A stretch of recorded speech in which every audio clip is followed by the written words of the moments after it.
Good morning, welcome to our intellectual quality और learning platform. तो हम अपने डेली करंट अफेयर सीरीज को आगे बढ़ाते हैं। आगे बढ़ाने से पहले कुछ मोटिवेशनल कोट्स के साथ शुरू करेंगे। जीवन में सफल होना है तो इन 5 बातों को दिमाग से निकाल दे। मुझसे नहीं होगा, लोग क्या कहेंगे, मेरा मूड नहीं है, मेरा किस्मत खराब है, मेरे पास समय नहीं है। इन सब चीजों को निकालिए और सफलता की ओर आगे बढ़िए, तभी सफलता हाथ लगेगी। तो हम अपने डेली करंट अफेयर सीरीज को आगे बढ़ाते हैं। 3 अक्टूबर 2023 के सारे करंट अफेयर्स को डिटेल में कवर करेंगे। तो वीडियो के अंत तक बने रहिएगा। अगर आपको पसंद आएगा तो लाइक शेयर सब्सक्राइब करिएगा। Question number 1, which is the first cricket team in the world to cross the 300 run mark in an international T20 match? अंतर्राष्ट्रीय T20 मैच में 300 रन का आंकड़ा पार करने वाली विश्व की पहली क्रिकेट टीम कौन सी है? तुम्हारा राइट आंसर हो जाएगा नेपाल। अंतर्राष्ट्रीय T20 मैच में 300 रन का आंकड़ा पार करने वाला विश्व की पहली क्रिकेट टीम नेपाल बनी है। नेपाल की पुरुष टीम ने हांगझाऊ में जेजियांग यूनिवर्सिटी फॉर टेक्नोलॉजी के पिंगफिंग क्रिकेट में मंगोलिया के खिलाफ एशियाई खेलों के ग्रुप मैच के दौरान इतिहास रचा।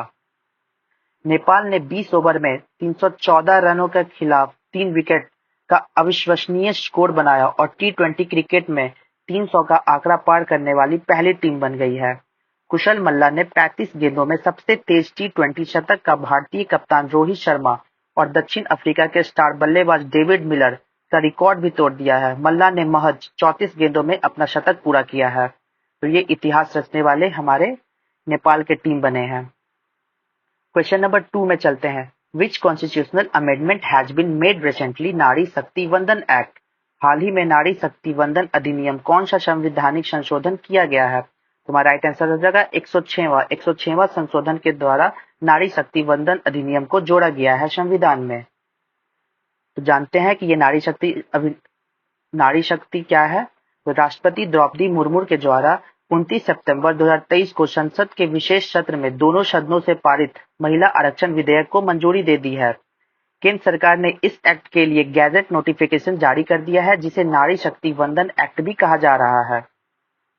संसद के सदनों द्वारा पारित संविधान 128वां संशोधन विधेयक 2023 पर संविधान के अनुच्छेद 111 के तहत राष्ट्रपति द्वारा सहमति के लिए हस्ताक्षर किए गए हैं। अब इसे आधिकारिक तौर पर संविधान का 106वां संशोधन अधिनियम के रूप में जाना जाएगा। तो ये क्या है? नारी शक्ति वंदन एक्ट, जो 106वां संशोधन के द्वारा संविधान में जोड़ा गया है। क्वेश्चन नंबर 3 में चलते हैं। हाल ही में मुख्यमंत्री निर्माण श्रमिक पेंशन सहायता योजना कहाँ शुरू की गई है? तो where has chief minister construction workers pension assistance scheme been started recently? तुम्हारा राइट आंसर हो जाएगा छत्तीसगढ़। छत्तीसगढ़ के मुख्यमंत्री ने CM construction work pension assistance scheme को लॉन्च किया है। इस स्कीम में क्या होगा? तो छत्तीसगढ़ के मुख्यमंत्री भूपेश बघेल और कांग्रेस अध्यक्ष मल्लिकार्जुन खड़गे ने मुख्यमंत्री निर्माण श्रमिक पेंशन सहायता योजना लॉन्च की है। इस पहल के तहत 10 साल से पंजीकृत और 60 वर्ष की आयु पूरा करने वाले निर्माण श्रमिकों के जीवन भर 1500 रुपए प्रति माह का पेंशन सहायता मिलेगी। ये किसके द्वारा चालू किया गया है? तो छत्तीसगढ़ सीएम भूपेश बघेल जी के द्वारा। कौन सा स्कीम है? तो chief minister construction workers pension assistance scheme, जो हमारे छत्तीसगढ़ राज्य में इसको लागू किया गया है। क्वेश्चन नंबर 4 में चलते हैं। When is international day of non violence celebrated every year? हर वर्ष अंतर्राष्ट्रीय अहिंसा दिवस कब मनाया जाता है? तुम्हारा राइट आंसर हो जाएगा 2 अक्टूबर। 2 अक्टूबर को हर वर्ष अंतर्राष्ट्रीय अहिंसा दिवस मनाया जाता है। यह दिन भारतीय स्वतंत्रता आंदोलन के एक महान व्यक्तित्व और अहिंसा के दर्शन और रणनीति के प्रणेता महात्मा गांधी के जन्मदिन का प्रतीक माना जाता है। 5 जून 2007 को संयुक्त राष्ट्र महासभा ने अंतर्राष्ट्रीय अहिंसा दिवस की स्थापना के लिए एक प्रस्ताव अपनाया और इसके अकॉर्डिंग हर साल international day of non violence के रूप में सेलिब्रेट किया जाता है महात्मा गांधी के बर्थडे पे। इस दिन महात्मा गांधी और लाल बहादुर शास्त्री की जयंती भी मनाई जाती है। क्वेश्चन नंबर 5 में चलते हैं। प्रेस ट्रस्ट ऑफ इंडिया के नए अध्यक्ष कौन बने? Who become the new chairman of press trust of India? तुम्हारा राइट आंसर हो जाएगा के.एन. शांत कुमार जी। के.एन. शांत कुमार जी को नए चेयरमैन के पद पर बनाया गया है प्रेस ट्रस्ट ऑफ इंडिया का। तो ये है के.एन. शांत कुमार जी, जिनको प्रेस ट्रस्ट ऑफ इंडिया का नया चेयरमैन बनाया गया है। के.एन. शांत कुमार एक अनुभवी मीडिया पेशेवर को 1 साल के कार्यकाल के लिए प्रेस ट्रस्ट ऑफ इंडिया के निदेशक मंडल के अध्यक्ष के रूप में चुना गया है। 1947 में भारत को आजादी मिलने के ठीक 2 सप्ताह बाद स्थापित प्रेस ट्रस्ट ऑफ इंडिया को देश की सबसे बड़ी और सबसे पुरानी निजी समाचार एजेंसी होने का गौरव प्राप्त हुआ है। इसका स्थापना कब हुआ? तो 1947 को, जब हमारा देश आजाद हुआ उसके ठीक 2 सप्ताह बाद इसकी स्थापना हुई। इसका हेडक्वार्टर कहाँ है? तो इसका हेडक्वार्टर नई दिल्ली में है। क्वेश्चन नंबर 6 में चलते हैं। हाल ही में यूएनईपीए यूनेपा की रिपोर्ट के अनुसार किस देश में 2050 तक एल्डरली की जनसंख्या 20% तक बढ़ जाएगी? तुम्हारा राइट आंसर हो जाएगा हमारा प्यारा भारत। हमारा प्यारा भारत में 20% बढ़ जाएगा 2050 तक एल्डरली पॉपुलेशन। देखिए, रिपोर्ट में कहा गया है कि भारत में वृद्ध व्यक्तियां जो 60 वर्ष से अधिक आयु वाले हैं उनकी हिस्सेदारी दोगुनी हो जाएगी। जुलाई 2022 में 10.5% से बढ़कर 2050 में 20.8%, पूर्ण संख्या 347 मिलियन के साथ बढ़ जाएगी। इस यूएन रिपोर्ट में बताया जा रहा है कि सदी के अंत तक देश की कुल आबादी में बुजुर्गों की संख्या 36% तक बढ़ जाएगी। क्वेश्चन नंबर 7 में चलते हैं। वैश्विक कौशल शिखर सम्मेलन कहाँ आयोजित किया गया है? Where has the global skill summits been organised? तो हमारा राइट आंसर हो जाएगा दिल्ली। दिल्ली में ग्लोबल स्किल समिट्स को ऑर्गेनाइज किया जा रहा है। वैश्विक कौशल शिखर सम्मेलन का 14वां संस्करण दिल्ली में शुरू हो गया है। इसका थीम क्या है? तो कौशल निर्माण, युवाओं को सशक्त बनाना और भविष्य बनाना। Building skill, empowering youth and creating a future, ये 2 डे समिट का थीम है।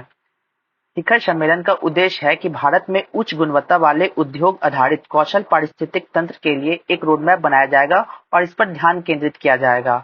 तो ये कहाँ पे हो रहा है? 14वां संस्करण दिल्ली में हो रहा है, ग्लोबल स्किल समिट।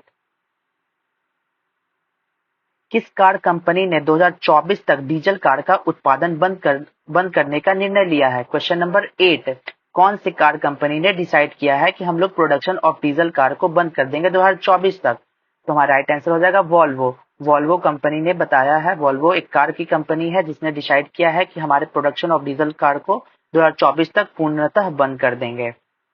डीजल वाहन उत्पादन बंद करने का वॉल्वो का साहसिक कदम ऑटोमोटिव उद्योग के उभरते परिदृश्य के प्रति एक सक्रिय प्रतिक्रिया है। इस दृष्टिकोण के अनुसार इस दशक के अंत तक, विशेष रूप में 2030 तक, सभी वॉल्वो कारों को इलेक्ट्रिक बनाने का महत्वाकांक्षी लक्ष्य शामिल है।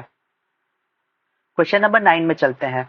19वां एशियाई खेलों में गोल्फ में रजत पदक जीतने वाली पहली भारतीय महिला गोल्फर कौन है?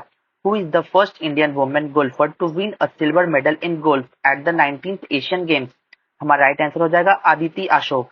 आदिति अशोक पहली वुमेन बनी है जो सिल्वर मेडल जीती है गोल्फ के क्षेत्र में 19वें एशिया गेम्स, जो कहाँ आयोजित हो रहा है? तो चाइना के होंगजाओ में हो रहा है, 19th Asian games.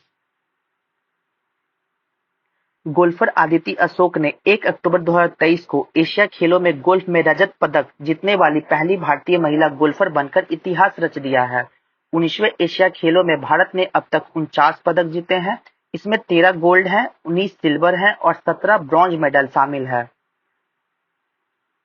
Question number 10, ये डेली करंट अफेयर सीरीज का लास्ट क्वेश्चन है। Next to organise 4th national EMRS cultural literary and Kala Utsav 2023 in which city?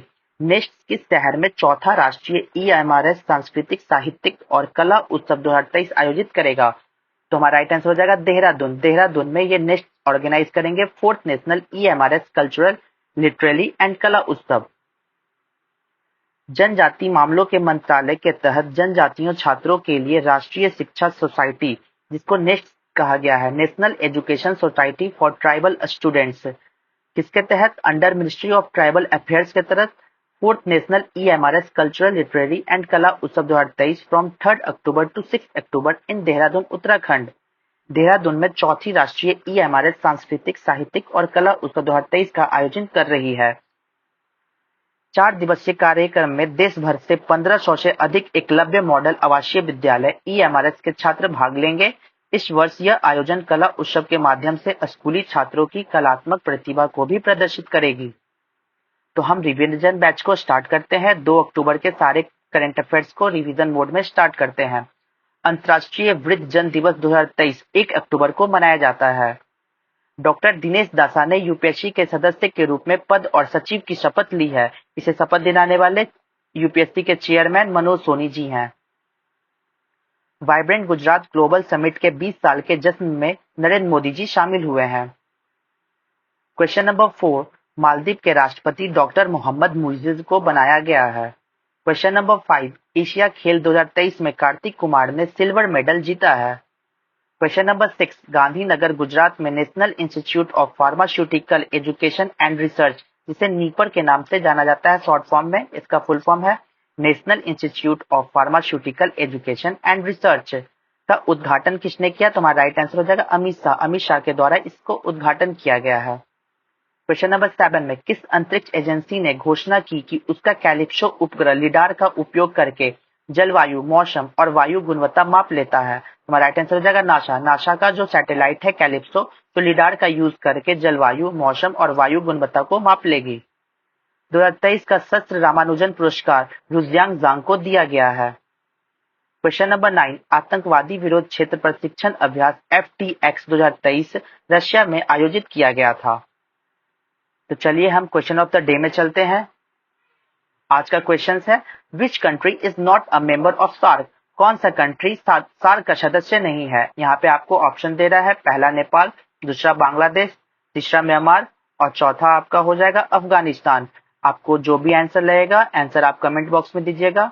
यहाँ तक वीडियो को देखने के लिए थैंक यू सो मच।